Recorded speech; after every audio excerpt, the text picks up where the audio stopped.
Hey there. Welcome to the Eurostep, a Milwaukee Bucks podcast, proudly a part of the Blue Wire Podcast Network and GSPN, and presented by our pals at Prize Picks, where you can use code Eurostep and get $50 the first time you play $5 on the app, win or lose. More about Prize Picks and our fun plays in a bit. But first, Rohan, I'm going to greet you again on our recording with our esteemed guests, but we are extremely honored to present our interview with the great Marques Johnson, Milwaukee Bucks color commentator, host of the Here District, a lot of other things too that I rattle off in our full intro introducing Marques, but we got to take some of his very valuable time just days ahead of Bucks Pacers to talk to him about all sorts of things. Well, first, how's it going?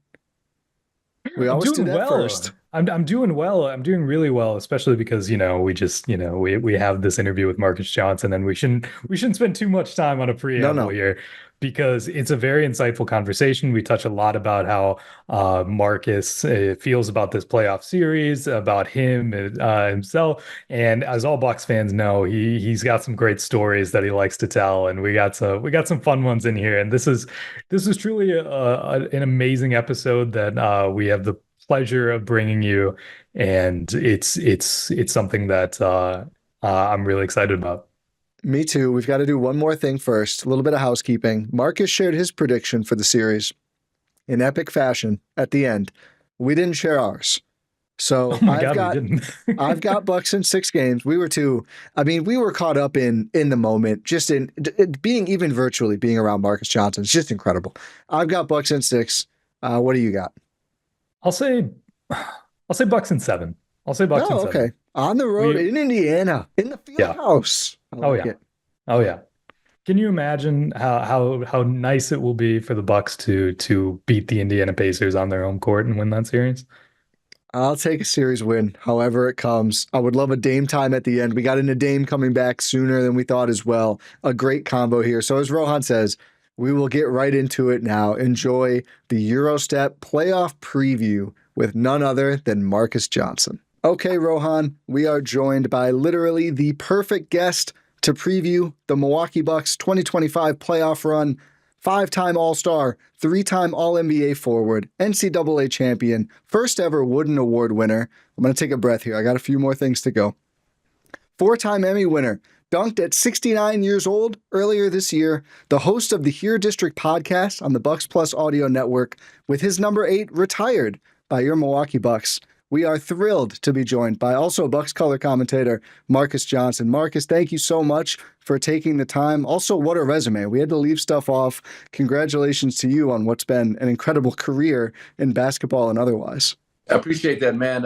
It's just good being here. Good. It's great that the playoffs are here. That's always the time that used to get me geeked up as a player, and I wasn't exactly playoff Jimmy, but I was pretty damn close. I played better in the playoffs than I did in the regular season, and the stats will bear that out.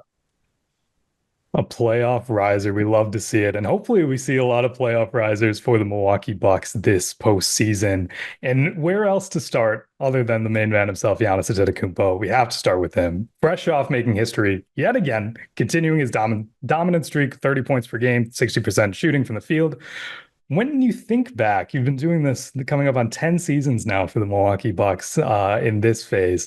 When you think back to first meeting Giannis, when you started doing this, and the player he's become since, is there a player that can ever come to mind who has probably improved more over the course of an NBA career than Giannis? Well, that's an interesting question that you asked. There's one guy, interesting story, who I actually handed him his Wooden Award when he was straight out of Texas as a freshman. And we had the Wooden Awards, and his mom was in the front row. And so I put a little suspense into it. I was like, okay, and the winner of the whatever year it was, Wooden Award is. And I pointed to his mother and said, okay, hold off on the screaming until I say his name, Kevin Durant. Oh, so wow. Kevin was, he was a rookie in Seattle before the Sonics moved to Oklahoma City. So I think he may have spent 1 year in Seattle, or if not more, but at least 1 year. And Sam Presti had drafted him. And so, he was a raw talent. Giannis was a little bit older when I got here. What, just 10 years? Yeah, Giannis was 20 years old. He was 20. I think he was 20, going to turn 21 in December, the year I got. So about the same. Durant was probably 19 or so. And with Kevin Durant, you didn't know, great college talent. Kevin Durant is funny. I went to Las Vegas to watch him play. Then his Oak Hill team came out to Los Angeles to play against one of our local powerhouses, I think Compton High School or Centennial High School. But everybody was going to see Ty Lawson. So Ty Lawson was the guy. You've got to see this point guard from Oak Hill. Ty Lawson is the quickest thing since whomever. And so everybody that went, all my LA homeboys, the basketball icons and the basketball people out in LA, man, we came away looking at this junior with the high waist 6'8" Kevin Durant. So I'll say all that to say, Giannis, in terms of just, not knowing exactly what we had, what he was going to be. I mean, I often say that I gave him the parameters of being a guy that could give you 15-7, 15-8, and that'd be a great year for him. That was kind of the baseline, great year. And then, anything above that, would depend on, his work ethic and just how things fell and how he embraced the game and all that kind of stuff. So obviously he's far surpassed that. I think he averaged 21, 22 the next couple of years I was in Milwaukee, and you could see it coming. And so give Jason Kidd some of the credit, because the one year the Bucks, I think my second year here, maybe, I forget which year, first year, but we weren't going to the playoffs. So Jason put Giannis at the point forward spot. And Jason got in practice and stood on a chair so he could see how Giannis saw the court at his size and all that well-told story. But the point is that when he put him at the point forward spot after the All-Star break, just to give him some playmaking experience, because we weren't going to go to the playoffs, it was obvious. Giannis averaged, something like 23, 11 rebounds and 7 or 8 assists, over a 17, 18 game stretch. And that's when I knew that we had something special here in Milwaukee and that he was just going to get better and better.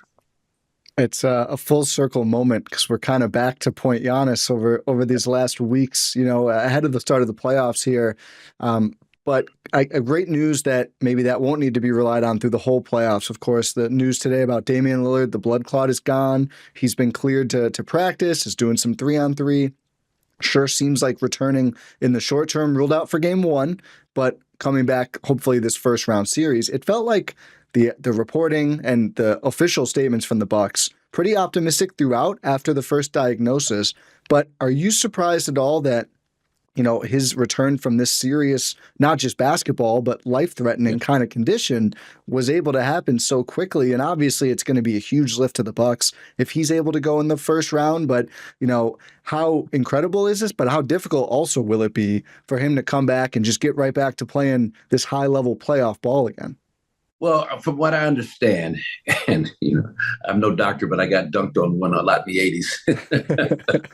but because the blood clots were in the calf area, the lower leg area, as opposed to Wemby in the shoulder near the heart, so that was one of the things that was a positive, and how it panned out. Now, that being said, you just never know. I mean, how the medication was going to impact the blood clots, whether they were going to, whatever they do, they dissipate, they shrink, they disappear, they reduce in size. But I know that our people were really optimistic, because when they got right on it, they got him right on the medication. And then within the first time he came back for a follow-up a few days later, they saw some improvement, major improvement, actually, that the clots had kind of shrank, and then they were headed in the right direction. So from that standpoint, not shocked, mildly surprised. Whenever you hear blood clots and then thrombosis and all that kind of medical terminology, I would not have been surprised if the Bucks have said, we're going to shut him down for the year. We're not going to take any chances, and we'll just,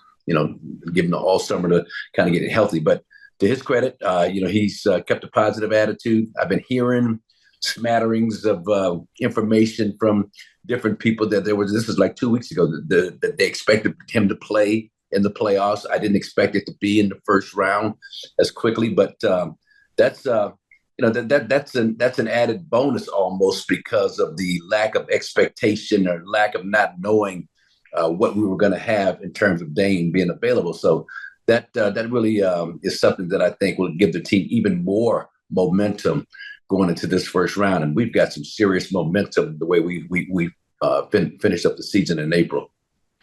Yeah, it's almost like found money, right? It's like you're preparing to not have Damian Lillard for a lot of this time, not have him in the postseason. Not only did the Bucks probably expect that, or we're under that working assumption, you want to be rather safe than sorry, but also like the Indiana Pacers are probably in that camp of, oh, we're probably not going to be seeing Dame for in this series. But now that's sort of flipped on its head.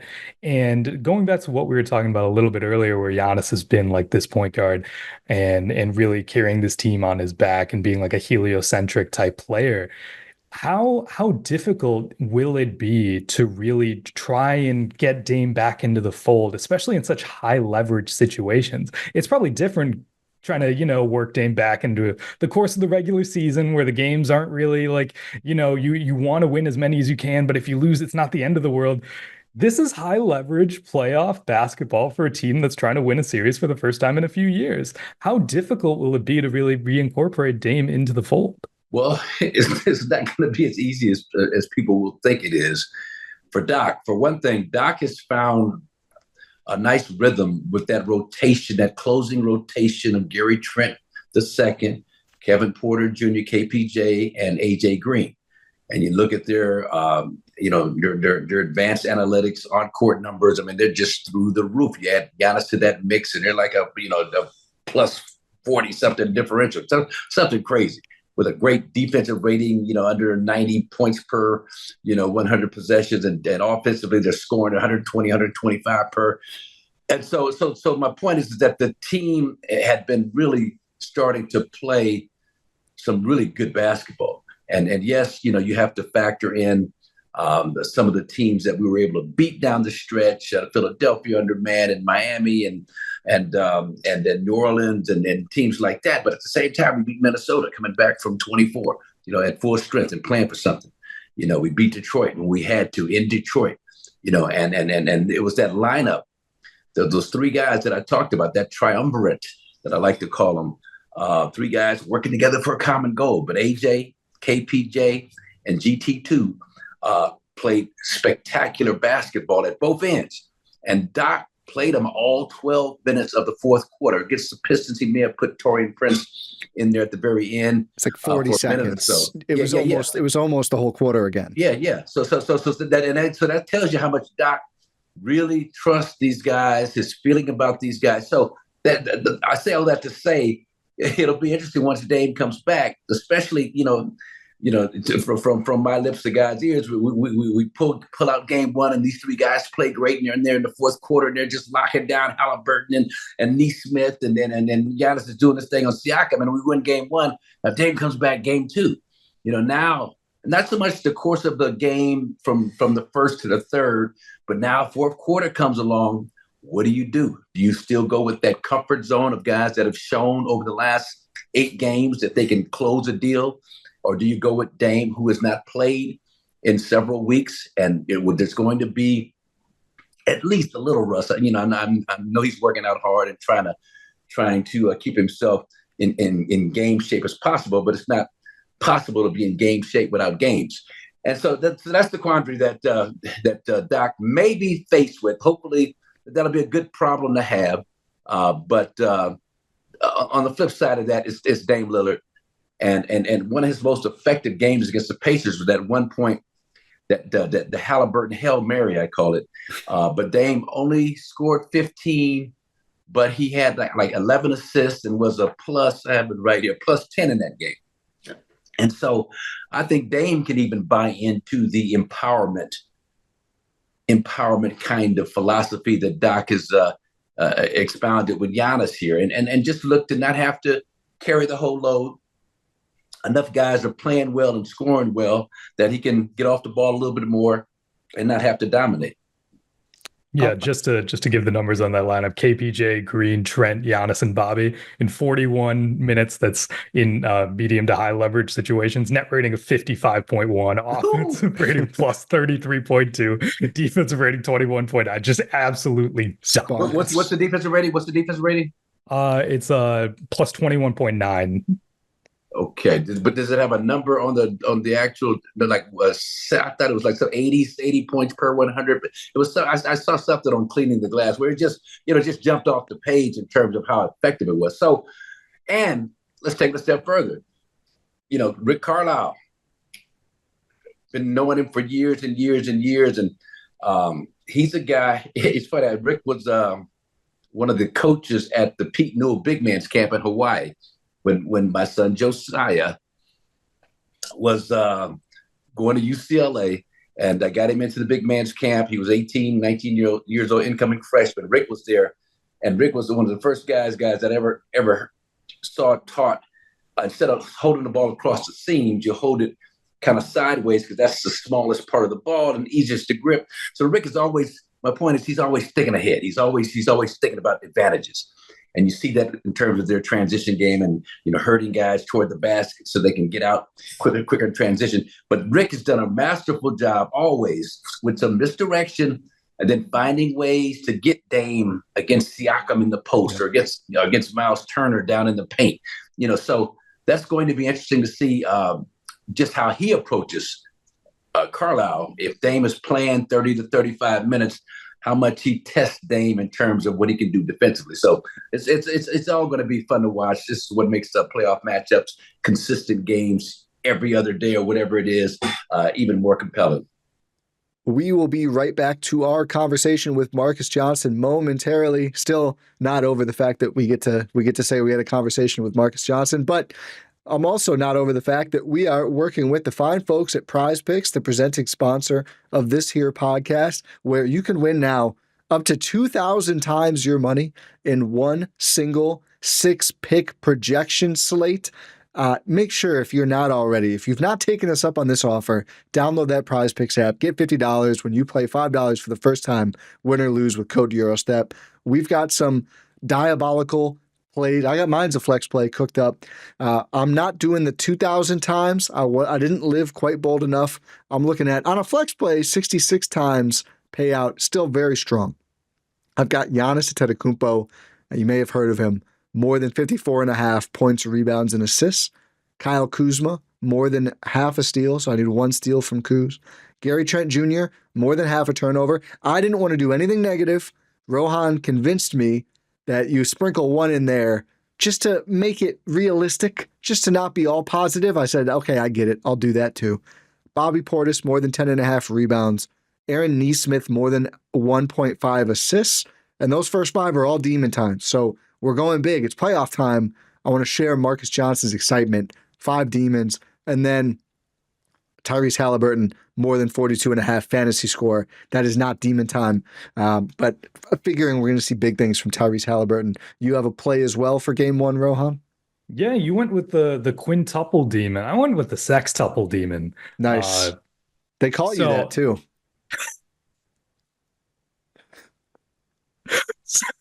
So we got the Gary Trent Jr. Turnovers, like you had mentioned. It's good to, not everything can be good.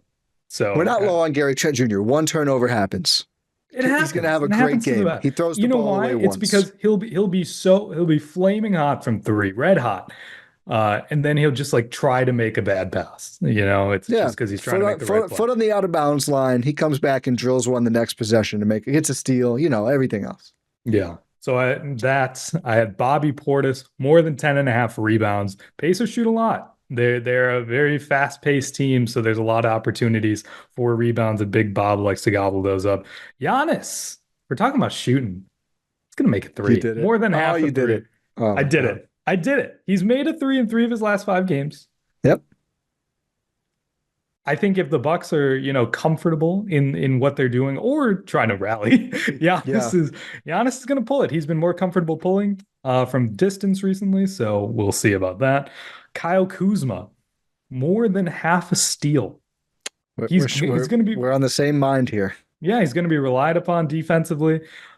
Kevin Porter Jr., more than 1.5 made threes.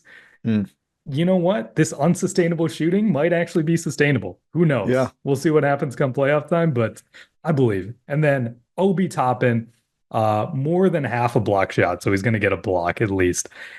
he's primed for a big showing this postseason, as Marcus likes to mention on this podcast.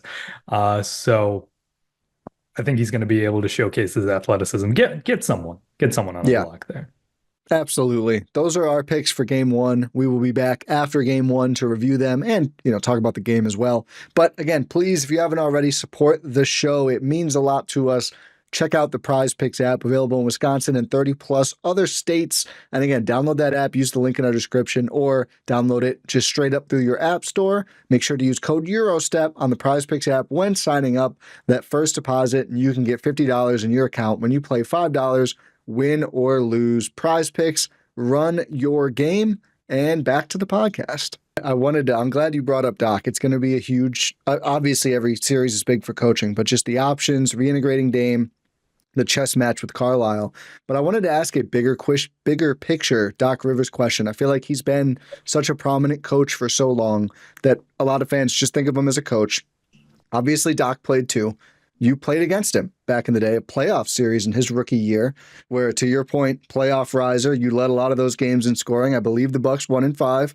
To Doc's credit, he led game 5 in scoring, so we will give Doc the player a shout out. Did he really? He did. You guys won, but he did lead it in scoring. And that crew, he led him in scoring. Okay, he did. I would have lost the drinking game on that. But go ahead.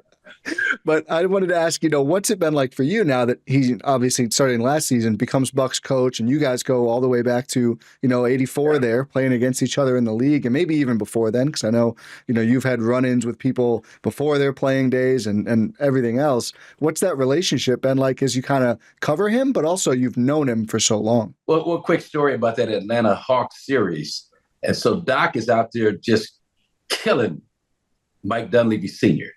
So we're watching a film session. Nelly got a cigarette in his hand, smoking. So we're watching a film session. So Doc blows by Dunleavy Sr., slam dunk.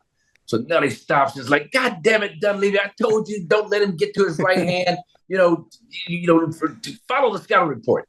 So plays again. A few plays later, Doc blows by him again with his right hand. Damn it, Dunleavy, that's the second time. Can't you? Don't let him get to his right hand. I told you that. Smoke.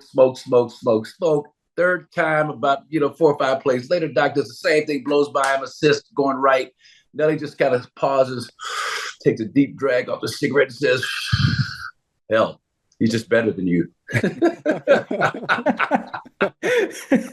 that simple sometimes. It's that simple something. Hell, he's just better than you. But so with Doc came in as a freshman at Marquette. He helped me out early 80s, whatever it was. Yeah. Maybe 80. I don't know. I don't know the exact year. Maybe 80, maybe 1989. But Doc used to come play with us at University High School. Not the new one, not the new jazzed up one here in Milwaukee, but the old U School gym that was like a dilapidated barn. We used to practice there, but the floor was the greatest floor in the world. But the look, if some of these new Jack guys can see where we were practicing back in the day, in terms of the exterior and even the interior, the heat would not come on. But Doc used to come up during the summer, and he would play with us, and just a real engaging, a big gap in his teeth. That Doc. I knew gap tooth Doc back in the day. Before he had the money to get the implants and all the good denture work. But he was a great young man, a great kid. He was a kid, and just had this. He had leadership ability. He had this magnetic personality where you just liked being around. He was wise beyond his years, and he could play. He could go. He was athletic. He just flew up and down the court. And so fast forward to when he was with the Clippers, my ex, Jocelyn, sold or found a place for him and his family to live. They came by our house in Bel Air. Yeah, we were doing it like that. Our house in Bel Air. We had a big satellite dish, the old school satellite dish. So we had the Super Bowl. Giants were playing somebody, Super Bowl. And so he came by. We had a big Super Bowl fest and real cool and just kind of reliving the old days. So that's the kind of prior relationship with the Clippers. I'd run into him from time to time, come to a game or something and see him. And he was always gracious and always happy to see me. I was happy to see him. And so when he got this job, man, I was elated because Doc is one of the best, people persons in terms of relating and just having, and this is what we needed at the time when the Adrian Griffin situation, even though people, well, you were 31-13. Why would you? Well, the guys were tuning Adrian out as a new coach. And the toughest part of the schedule was coming up. I think we had the third or fourth toughest schedule after January or something. So, but Doc was the perfect hire, and he was a perfect guy, I thought, to come in and get the most out of Giannis and Dame and that whole situation. So, and then you look at what he's done tangibly. What is he, 7th or 8th? Just past Phil Jackson, I believe. Anytime you pass Phil Jackson in anything when it comes to coaching, you're doing something. And you don't win the amount of games that he has won, the championship that he's won, getting to the finals, all the things he's done. People like to point to the negatives and the 3-1 leads blown and all that good stuff. But you don't win the amount of games that he has won and have the respect around the league that he has unless you know what you're doing.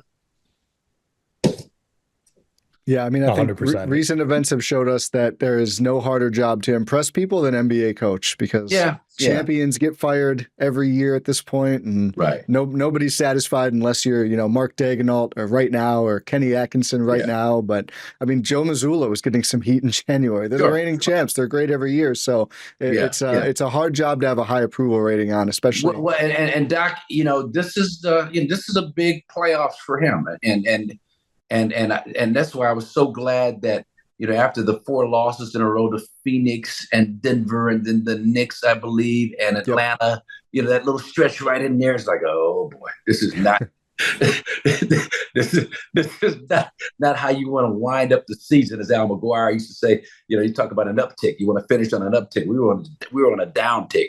But then April comes around, and despite the fact that Dame is not there, no Jericho Sims, the guys started really meshing, coming together. And a lot of that had to do with the talents and drive and personality of Kevin Porter Jr. and Gary Trent, and the toughness and AJ, that triumvirate that I talked about. But still, it was just good that those guys came alive right at the right time. So I'm feeling really optimistic is my point. I feel really good about just where we are as a team. And even more important, and you guys can relate to this, is just, we're under the radar. Nobody's, I think somebody mentioned the fact that our games weren't on national TV. A lot of them weren't. And that was because people thought it was going to be over with quickly, this series, and that we weren't going to be able to hang around long with the Patriots. But man, we owe the Patriots one from last year. We owe them big time. So, and as Halliburton said, I won't say we don't like each other, but there's no love lost. Let's put it that way. So. Plus, why watch on national TV when we can hear you and Lisa call There you go. games? See? Yes. And so home games will be on NBA TV. We'll get some national love, and people will get a chance to soak in the whole Fiserv ambiance and what we bring to the table. So I'm looking forward to it. I love playoff basketball. It's the best time of the year, obviously, but it's just the excitement of it.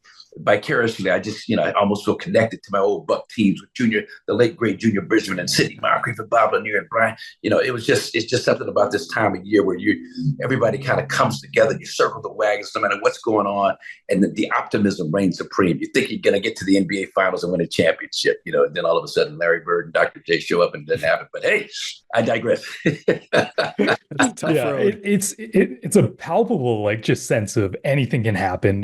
Now's the time where games matter. Now's the time where it's time to show what you've been working on and all that. Yeah. You touched on that triumvirate you like to talk about, who's been playing really, really well, and Doc Rivers. This has been a little bit of a talking point with the Bucks recently, in that their starting lineup has played very well together. But there are lineups who are starting to succeed a little more. They're closing games like we had talked about earlier, like fourth quarters. They're playing that lineup the entire time.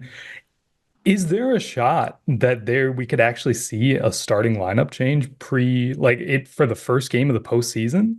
What goes into making a thought of a change that big in such a high leverage situation? Well, and so in that sense, and it wouldn't be as drastic of a change because Doc has done it during the course of this 8-game win streak. I don't remember the exact game, but Ryan Rollins has been starting.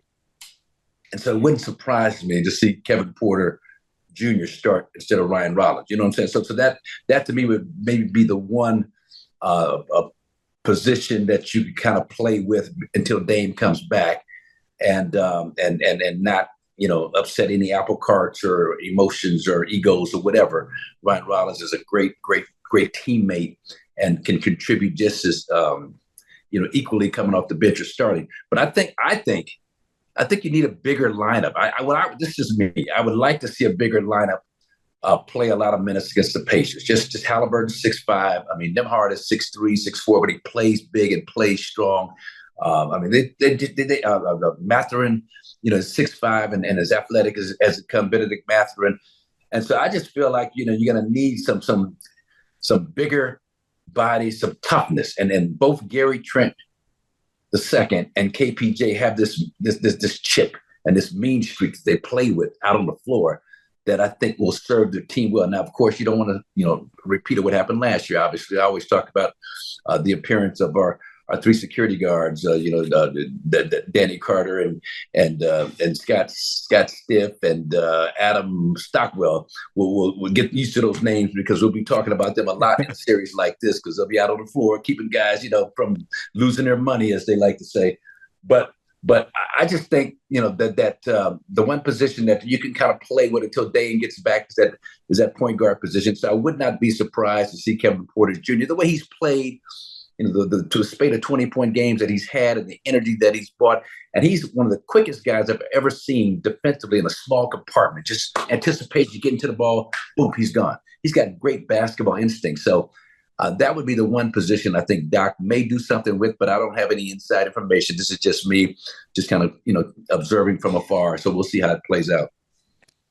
That makes a lot of sense. I think one position that a lot of Bucks fans and just watchers are eager to see how it plays off against Indiana this time around versus the last playoff series is the big rotation. Obviously, Giannis being back totally changes the series, but Jericho Sims being cleared to play, we'll see what the role is, right? A lot of bigs for the Bucks in this series.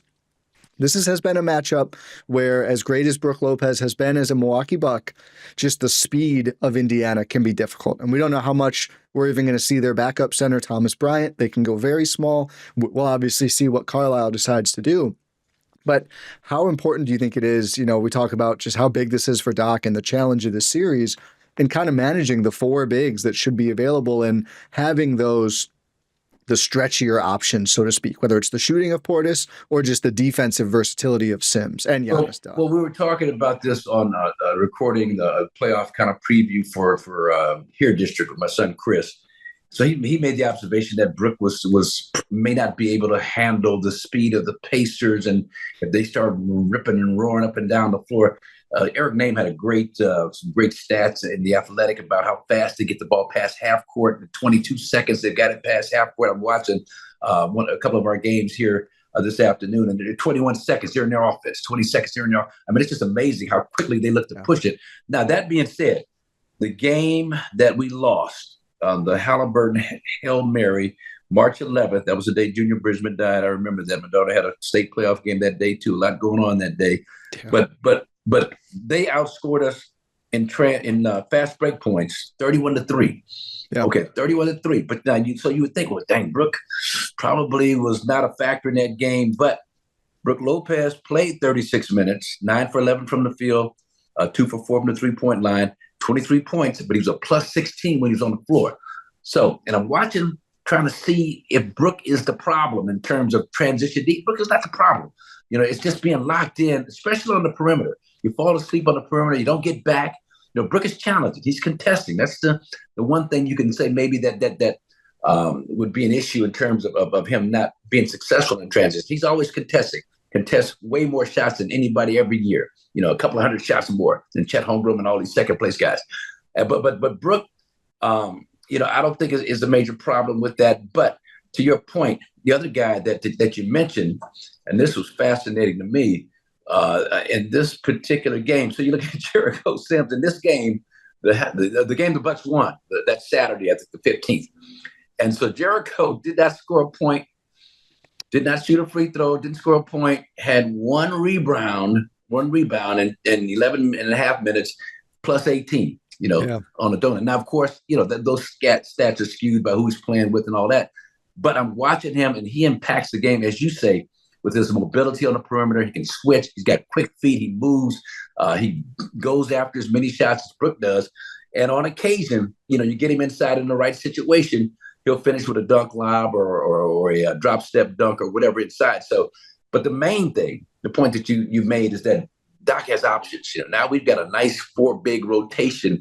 Bobby with his back to the basket game, if his mid range is working, he could be a problem.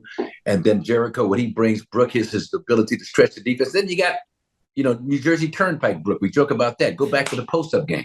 If they try and get cute and play Mathurin on him or Nembhard, try and play with a smaller guy for some reason, then Doc can use that situation to the Bucks' advantage and post him up. So it's a lot of options, man. It's a lot of options, and more importantly, it's a lot of great experience, championship level experience, and just not even to get all the guys that played in the championship level and that are playing this year, but even a Pat Connaughton coming off the bench if you need him, or just being on the bench. And I just think, with the championship experience, with everybody coming back, and the way this season ended on such an uptick. And the new guys embracing kind of what the Bucks are all about, what this culture is about, and that championship culture that a lot of them have not been a part of. We'll see. I mean, it still got to do it on the floor. Pacers are tough, but I just like the vibes is a recurring word that I've been using. The vibes of this team right now are just really positive right now. Yeah, things are trending in the Bucks direction. I mean, the Bucks are getting healthy as the playoffs occur. They're getting people back. Like, is that allowed? Nice change. I didn't know that. I didn't That's know that an was anomaly, allowed. right? Yeah. We usually got a Middleton out in the Bulls series, or Giannis gets hurt against Boston and can't play, or gets Lowbridge against Miami. Yeah, I mean, everybody's looks like they're with Dame obviously being the one caveat in terms of where he is with his conditioning and rhythm and timing. But, I like our state of mind, the state of physical well-being right now. And so it's going to be fun. It's going to be Saturday. It's going to be a good time. It's going to be a great time to see this series. I want to ask you one thing about this series. What's your X factor non-star for either team that you want to pick, and what's your pick for the series? Well, my X factor and it's tough because they've got a couple of guys, Pacers. Obi Coppin does a great job in terms of running out in transition. But man, the guy that I mentioned his name before, Benedict Mathurin, is a guy that he's an aggressive offensive player. He's athletic. His transition points are off the charts. He gets to the free throw line. He's top 5 in percentage of points from the free throw line in terms of guys that play 28 minutes or more. And then fast break points, he's also up there in terms of a percentage of points in fast break. He's like top 2, from what I can tell, behind Christian Braun, who's like 33% of his points generated from fast breaks. Well, Mathurin, 24% of his points generated from fast breaks. I couldn't find anybody else 28 minutes or more better than that. And so my point is that now you got to locate him in transition. He can get you some easy buckets and get on a roll. He's a tough matchup because of his strength and his quickness and his offensive skill package. So for me, he's the non-star for the Pacers in his 3rd year, and he's ready. He's probably just really just ready to have a breakout playoffs for this team. So that would be the Pacers. Now, while I'm saying this, I'm thinking about the Bucks, who I could choose for the Bucks. Is it Gary? 8 options. Yeah, a lot of options. And this is almost as much out of necessity than gut feeling. But I just think AJ Green is just due to hit some big shots, and not to score 20 every game, but just to hit those momentum sustaining shots in the fourth quarter, hit that big 3 when you're down 5 to, with 2 minutes left to bring you to, I just think AJ, who struggled for a brief period a couple of months ago, but now he's found the stroke. He pulled up for a 3 at the R in 5-serve form the other game. That was just like, man. And so, and as Doc has talked about, his defense, he plays tough defense. Doc, when he saw him the first time last year, it's like he battles. And as long as you're battling, we can give you some help. We can help you if you're going to battle. AJ's going to battle, and then he's going to find ways to contribute off. And then I forgot who was, maybe Detroit or Minnesota, but he kept a couple of offensive possessions alive, just throwing himself into the fray and keeping the ball alive, pulled out an offensive rebound, kept it alive off the opposition. We get it back. Those are the kinds of plays, playoff possession by possession basketball, that you need somebody to impact winning. I love those answers. Mathurin, who also during one of the games Milwaukee lost to Indiana last regular season, stripped Giannis in one of Giannis's incredible scoring games. Not the record, I don't think, but had a huge defensive play as well. Right. Obviously missed the series. AJ Green kind of has an opportunity to rewrite the book. Struggled last playoffs. Yeah. Not much going right for the Bucks in that series, but a great series here kind of erases any notion of any negative preponderance about him as a playoff player. Yeah. No, he's ready. He's ready. I like his mindset. And with him, obviously, I saw him somewhere in Phoenix, somewhere on the road, and was it Phoenix? It was really, really, really hot and bright and sunny. I think it was Phoenix, but he had been struggling. And I just said, man, keep shooting, man. You got to shoot your way out of it. I always do. And, I was like, okay, I like that. Like a Jimmy Chitwood, I'll make it. He's like, I always, I said, you just got to shoot your way out of this, bro. He's like, I always do. I was like, that's what I like to hear, and he has shot his way out of it. And he started to knock down shots. So I could see him being a major contributor, not obviously not, like I say, it's not 20 points. I'm not looking for that. But if he can come in that fourth quarter and give us, 2 or 3 threes in a crucial stretch of that game, he's doing his job. Yeah, we are excited maybe not as you, because you're really fired up, but we're very excited for this playoff series as well. One more quick one before we go. Got to ask just your time in Milwaukee as a broadcaster. As Rohan said, getting to about 10 years now, or hitting 10 years this year. You've had, so many stops just in the media side of your career. Obviously film, everyone knows White Man Can't Jump, but other credits as well, other broadcast, radio, television stints. What about Milwaukee has made this like the stop for you for this long of a time? And I wanted to also ask, when did you start to embrace the advanced stats? Because I think one thing, when you listen to the Bucks broadcast, there's a lot of great former players doing a lot of great broadcast work. I'm not sure any as much as you bring both the, this is what it was like to play in these games. This is what this is like as a player. And also this is what this lineup is doing per 100 possessions on cleaning the glass. And I think it is just an excellent, and the ME people clearly agree, but I think it's an excellent mix of perspectives in one person's opinion. So this is going to be tickle you guys, but so I'm looking at cleaning the glass last week, and Gary Trent II, they had his accuracy from the 3-point line at 41%, and that was in the 22nd percentile. So I've established a relationship with Ben Falk, the guy who runs cleaning the side. Emailed Ben. I was like, Ben, this doesn't make sense. 41%, 22nd percentile. He hit me back. Oh my God, there's a glitch in the system. I'm so glad you caught that. I fixed it. It was a glitch. Testing, cleaning the glass. It was a glitch.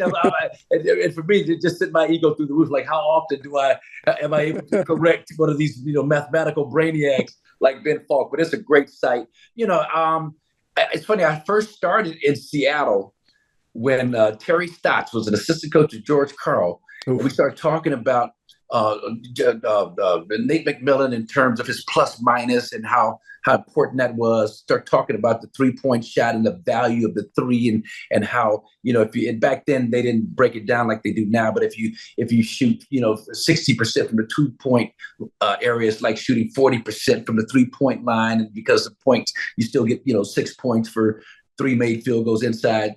6 points for 2 made, So if you go 2 for 5, or you go, So that's when I started.